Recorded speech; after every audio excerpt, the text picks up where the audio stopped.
Bismillahirrahmanirrahim. Assalamualaikum warahmatullahi wabarakatuh. Kembali lagi kita bertemu di dalam pembelajaran pendidikan agama Islam. Pada kesempatan pertemuan ini Bapak akan membahas tentang kisah-kisah Rasul.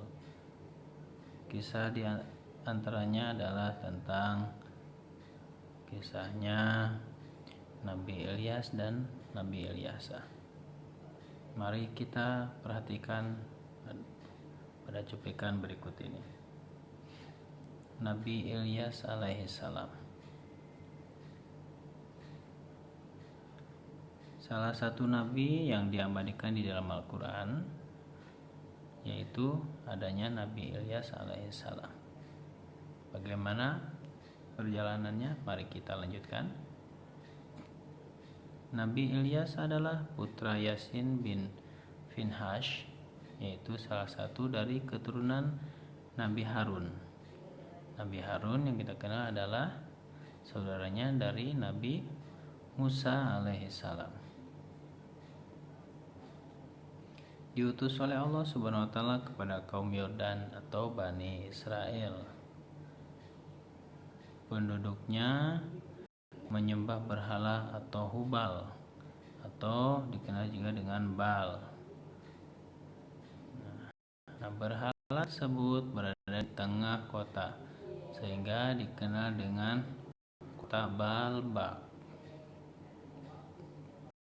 Kemudian mengingatkan dan mengajak kaum Bani Israel untuk kembali kepada ajaran Allah Subhanahu wa taala.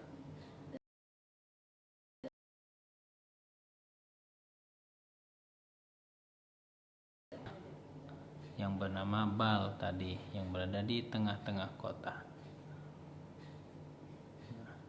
Kita simak dulu ayat Al-Quran berikut ini. Bismillahirrahmanirrahim.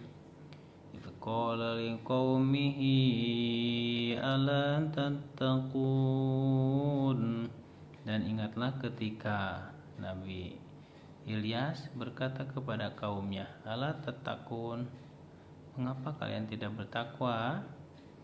Atad'una ba'lan wa tadharuna ahsanal khaliqin." Apakah kalian menyembah Baal? Wa tadharuna ahsanal khaliqin, dan membiarkan sebaik-baiknya pencipta, yaitu Allah Subhanahu wa taala. Allah rabbakum wa rabba abaikumul awwalin. Allah itu adalah Tuhanmu dan Tuhan bapa kalian yang sebelum kalian. Fakadzabuhu fa innahum lamuhdharun. Maka mereka mendustakan Nabi Ilyas, maka pasti mereka lamuhdharun akan dimasukkan ke dalam neraka. Illa ibadallahil mukhlasin, kecuali hamba-hamba Allah yang ikhlas. Surat As-Saffat ayat 124 sampai 128. Kita lanjutkan. Cacian dan tipu daya kaum Nabi Ilyas. Kaumnya menolak ajaran Nabi Ilyas. Dengan mentah-mentah Nabi Ilyas diejeknya dengan berkata kaumnya, "Apakah engkau wahai Ilyas menyuruh kami meninggalkan Tuhan-Tuhan kami yang telah disembah oleh nenek moyang kami?" Demikianlah perkataan kaumnya kepada Nabi Ilyas. Bani Israel bersekongkol untuk menyingkirkan Nabi Ilyas. Nah, karena ajakannya Nabi Ilyas terus-terusan, maka mereka bersekongkol untuk menyingkirkan Nabi Ilyas dari kaum mereka itu, atau dari Bani Israel. Sehingga Nabi Ilyas hijrah ke daerah lain untuk menghindari bahaya dari kaumnya tersebut. Nah, dengan berhijrah maka akan terhindar dari bahaya-bahaya. Namun apa yang terjadi? Nah, setelah berhijrah Ternyata Nabi Ilyas bertemu dengan orang yang baik, ya. Namun orang tersebut sedang mengalami sakit, menderita sakit. Atas izin Allah, kemudian Nabi Ilyas berdoa untuk kesembuhan orang tersebut dan doanya dikabulkan, yang membuat orang yang sakit tersebut sembuh sehingga mengikuti jejaknya Nabi Ilyas.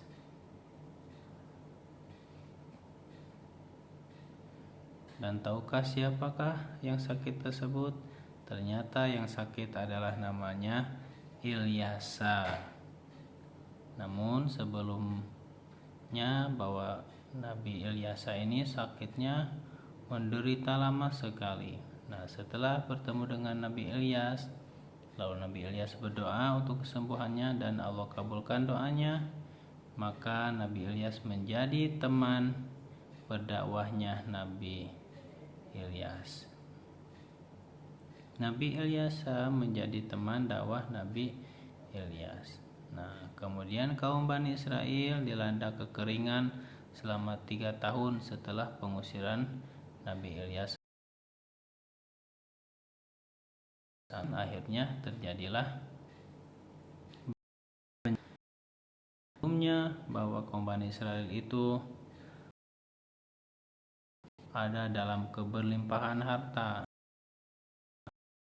banyak, namun karena dengan banyaknya harta, tanaman, banyak hewan-hewan ternaknya yang sesungguhnya terjadilah kelaparan dan banyak tanaman mati. Ada berundingnya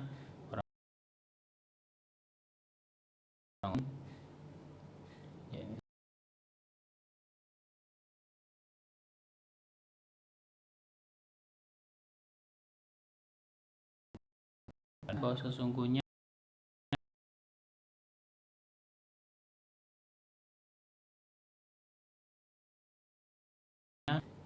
mereka menolak ajaran.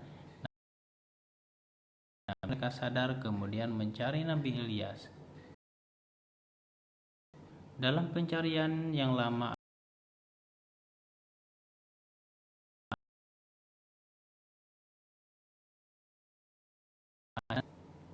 Bani Israel dihancurkan Baal, patung yang disembah yang ada di tengah kota.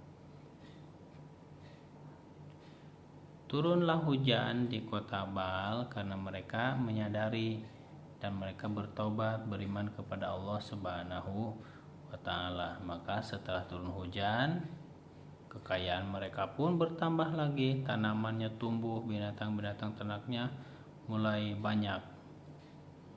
Tetapi apa yang terjadi? Beberapa tahun kemudian, Bani Israel mengingkari janjinya dan kembali pada kebiasaannya, yaitu menyembah patung, hingga Allah menurunkan azab kepada mereka. Nah, pelajaran yang bisa kita ambil dari kisah ini, pertama, senantiasa bersabar terhadap cacian seperti dicacinya Nabi Ilyas oleh kaumnya sehingga Nabi Ilyas hijrah. Namun Nabi Ilyas tetap tidak benci kepada mereka. Kemudian menegakkan ketauhidan kepada Allah Subhanahu wa Ta'ala. Tetap Allah yang satu, hanya kepadanya kita menuju meminta. Tidak dendam terhadap orang lain. Kemudian menolong tanpa pamrih seperti Nabi Ilyas menolong Nabi Ilyasa yang sedang sakit. Mampu menciptakan kerukunan, kemakmuran, seperti doanya mendoakan Bani Israel setelah beriman kepada Allah, maka kemakmuran, kerukunan di situ datang dari Allah Subhanahu wa Ta'ala. Namun karena kaumnya mengingkari lagi janjinya, maka Allah menurunkan azab kepada kaumnya. Demikian kisah dari Nabi Ilyas Ilyas alaihissalam. Wassalamualaikum warahmatullahi wabarakatuh.